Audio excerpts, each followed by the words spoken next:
Buenos días, hermanas. Hoy sábado 30 de mayo vamos a seguir con nuestra serie La victoria que ha vencido al mundo, y hoy es el tema número 8 y que he titulado La fe que tiene obras.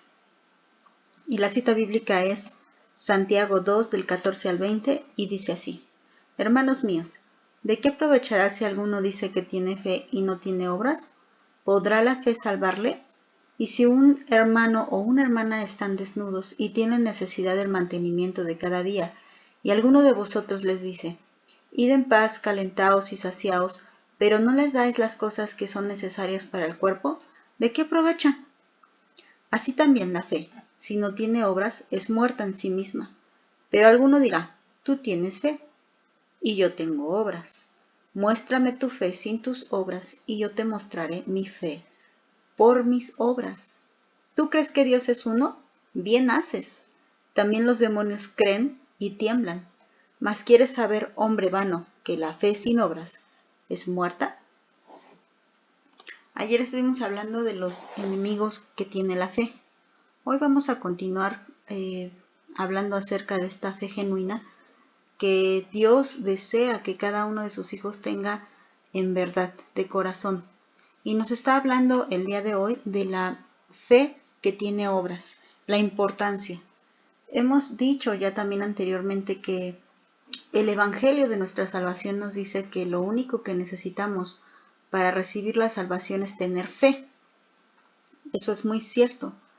No se necesitan las obras, como dice Efesios 2, 8 y 9, que dice que por gracia somos salvos, y esto por medio de la fe, no de nosotros, pues es don de Dios, no por obras, para que nadie se gloríe.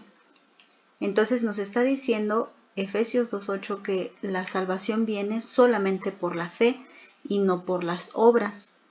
Pero cuando leemos Santiago, Santiago nos está diciendo la importancia de que tengamos las obras acompañando a la fe. Para que una fe sea realmente verdadera, tiene que ir acompañada de obras. Pero hay que ver qué clase de obras son las que acompañan a la fe.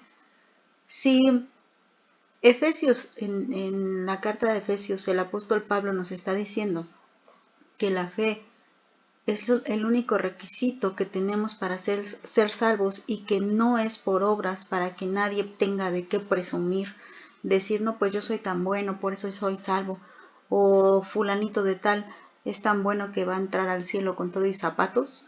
No es así, no funciona así. Pablo nos dice claramente que lo único que nos hace ser salvos es el sacrificio de nuestro Señor Jesucristo, y que cuando nosotros ponemos la fe en ese sacrificio, nosotros hemos recibido esa salvación. Así que no es por mis méritos o por lo que yo haga, sino es todo por la obra de Cristo en la cruz. Pero entonces parecería contrario lo que nos está diciendo aquí el apóstol Santiago. El apóstol Pablo nos dice que no es por las obras, pero el apóstol Santiago nos dice que las obras son muy importantes. ¿Se están contradiciendo? Claro que no. Ambos fueron guiados por el Espíritu Santo y ambos hablaron con respecto a las circunstancias que estaban pasando en determinado lugar. Recordemos primeramente que ahí con los Efesios, cuando Pablo escribe la carta a los Efesios, recordemos que ellos eran griegos, y los griegos les gustaba, por sus religiones, por sus muchas religiones, hacer muchas cosas para creerse buenos y creerse merecedores de algo delante de Dios. Por eso Pablo es muy claro al decir: nadie se va a salvar por muy bueno que sea, porque no hay nadie bueno, dice en la carta de Romanos, nadie hay bueno, sino solamente aquel que crea en el sacrificio perfecto del Señor Jesucristo. Eso él lo estaba explicando, porque este era el problema que estaba pasando con la iglesia en Éfeso. Pero ¿cuál era el problema que estaba pasando el apóstol Santiago con los de su congregación? El problema con los de la congregación del apóstol Santiago es que eran todo lo contrario. Decían: no, como no tenemos que hacer nada para ganarnos la salvación, lo cual es cierto, entonces caían en el otro extremo, en el extremo de decir que la fe, sin que fuera visible en ningún aspecto, era suficiente para ser salvos. Entonces Santiago les hace ver el otro punto, el otro extremo. Una fe que totalmente no tiene obras, nos dice en el versículo 17, aquí se lo señalo, en el versículo 17 nos está diciendo que la fe, si no tiene obras, es muerta en sí misma. Entonces nos está diciendo que la única forma en la que podemos demostrar que tenemos una fe verdadera es porque esa fe está acompañada de obras. Si alguien, en otras palabras, si alguien dice que cree, pero cuando vienen los problemas, las tribulaciones o el momento en el que tiene que demostrar su fe, pues no puede demostrarlo porque no tiene obras, entonces esa fe está muerta.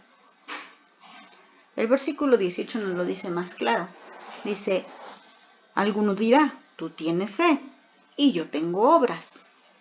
Muéstrame tu fe sin tus obras y yo te mostraré mi fe por mis obras. Aquí está diciendo, las obras no sirven para salvar a nadie.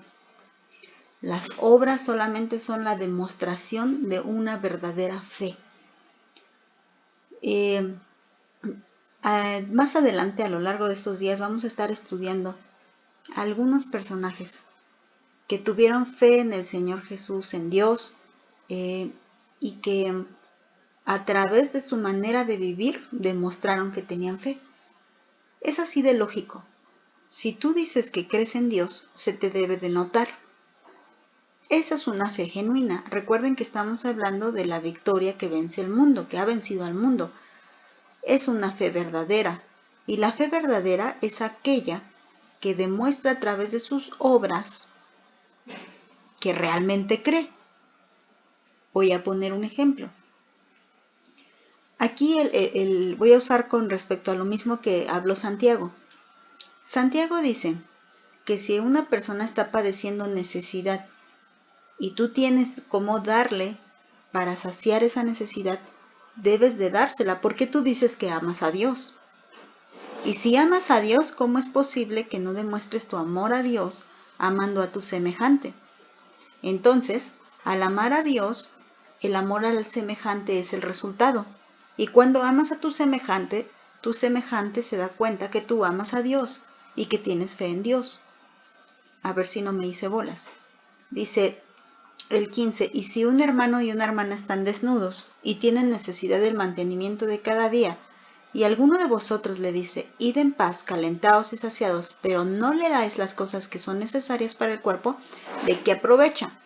Es como que cuando alguien te dice, es que no tengo para comer, y tú tienes, aunque sea para darle un taco, ya no digamos dinero, sino un taco de lo que tú también vas a comer. Y tú piensas, híjoles, es que no me va a rendir, es que no me va a alcanzar, no, mejor lo guardo y que se vaya. Y tú le dices, lo despides a la persona, vete en paz, que Dios te bendiga. ¿Y de qué sirve? ¿De qué le aprovechó que tú le desearas que Dios le bendiga y que vaya en paz? ¿De qué sirve si la necesidad que tenía para el cuerpo, lo que era práctico, no se lo diste? Eso es lo que nos está diciendo el apóstol Santiago. La fe es algo espiritual que difícilmente se ve, espiritualmente hablando. La fe es algo que no puede ser tangible o tocado o visto. En cierto sentido, no se puede ver. Cuando una persona tiene fe o dice que tiene fe, nosotros no podemos hacerle como una cirugía a su corazón o a su pensamiento para ver si esa persona realmente tiene fe. Pero la fe puede verse, hacerse notoria de una manera práctica, en la manera en la que tú vives, en la manera en la que tú haces. Aquí está haciendo un ejemplo el apóstol Santiago de una obra de amor hacia tu semejante, y está diciendo a tu hermano y tu hermana. Quiere decir que no es cualquiera, quiere decir que esa persona que está padeciendo necesidad también ha puesto su fe en Jesucristo y también ha creído, por lo tanto es de la familia de Dios y es parte de tu familia. Si tú te dices que crees en Dios, eres parte de la familia de Dios. ¿Y cómo es posible que veas un hermano o una hermana tuya padecer necesidad y tú cierres tu corazón hacia esa persona? Esta es una forma práctica. Esta es una forma en la que el Señor está diciendo, ¿cómo dices que tienes fe, pero no se te nota? Si tú dices que amas a Dios, también nos dice el apóstol Juan, ¿cómo dices que amas al que no ves, si al que ves no amas? Como que no hay coherencia ahí.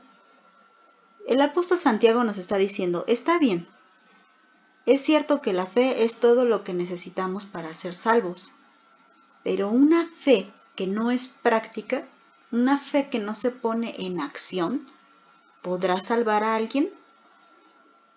No está diciendo que tus obras sean las que te salven. Está diciendo que cuando tu fe es verdadera, es una fe que se pone en acción, una fe que hace las cosas prácticas. Voy a volver a leer el 17, dice, así también la fe, si no tiene obras, es muerta en sí misma. 18, pero alguno dirá, tú tienes fe y yo tengo obras. Muéstrame tu fe sin tus obras y yo te mostraré mi fe por mis obras. Aquí nos está diciendo, si realmente tenemos fe, vamos a poner en práctica esa fe y mi fe va a ser notoria por mi manera de actuar. Ahora, por mis obras, sí tiene mucho que ver con lo que yo ayudo a los demás, pero también tiene mucho que ver en cómo respondo ante cierta circunstancia. Ante un problema, ¿cómo respondo? Ante una tribulación, ¿cómo respondo? Mi fe se tiene que ver. Algo que no se veía, como les dije antes, la fe es algo que no podemos tocar ni ver, la fe del otro, no podemos tocarla ni verla, pero sí podemos ver sus acciones. Así de igual manera la gente no puede ver si realmente creemos o no creemos en Dios, pero la gente sí puede ver nuestra manera de vivir. Y eso es lo que realmente expresa si creemos o no creemos en Dios. Y nos dice por qué es tan importante no solamente creer. Dice el 19, ¿tú crees que Dios es uno? Bien haces. Qué bueno que crees en Dios, ¿no? Qué bueno que crees que Dios es grande, qué bueno que crees que Dios es bueno, qué bueno que crees que Dios tiene el control de todo, qué bueno, haces bien. Pero eso no es suficiente. Porque dice el 19, también los demonios creen y tiemblan. Y si se recuerdan en la historia del Gadareno que también les conté, decía que cuando ven acercarse a Jesús, ellos le empiezan a decir, Señor, ¿qué tienes contra nosotros? Y se postran y reconocen que Jesucristo es Dios. Y temblaban de miedo y le dicen, no nos atormentes antes de tiempo. Ellos creían. Ellos no estaban diciendo, no, tú no eres Dios. Ay, no, yo no creo en Dios. No. Ellos sabían que Jesús es Dios y no se atrevieron a hablar en contra de Dios. Ellos también creen. Pero claro que no tienen buenas obras. Porque las buenas obras comienzan por la obediencia a Dios. Entonces no es suficiente con creer. Hay que demostrar nuestra fe por medio de nuestras acciones. Por eso dice el versículo 20, ¿mas quieres saber, hombre vano, que la fe sin obras es muerta? Porque los demonios están muertos espiritualmente. Para ellos fue preparado el lago de fuego. Para ellos, para Satanás y sus demonios, para ellos fue preparado porque se desviaron. Y ellos están muertos ya espiritualmente y destinados a una condenación. Así son todos los que dicen creer, pero no ponen esa fe en acción. La victoria que Dios nos ha dado es la fe en el Señor Jesucristo, pero la fe que se hace visible por nuestras acciones y por las obras que hacemos primeramente por esa fe, por la fe que tenemos en el Señor Jesucristo. Así que seamos diligentes, como lo estudiamos ayer, seamos diligentes en esa fe, en la fe genuina, en la fe que ha vencido al mundo, y pongamos en acción nuestra fe. Que no seamos muertos, que no seamos vanas, que no andemos diciendo que creemos en Dios y nuestras obras digan todo lo contrario. Recuerda, hermana, que la verdadera fe es la que tiene obras. las obras que Dios ya preparó de antemano para nosotras. No se trata de salir y a ver qué hago y a ver a quién ayudo, o a ver como muchos que tienen asociaciones de beneficencia, no sé si se diga así, o bueno, dan limosna, dan acá, ayudan acá, pero todo con la idea de ser recompensado, con la idea de ser visto. Eso no es lo que nos está diciendo aquí. Lo que nos está diciendo es que pongamos en práctica nuestra fe, y aquello que predicamos es aquello que tenemos que vivir y hacer. Que Dios te bendiga.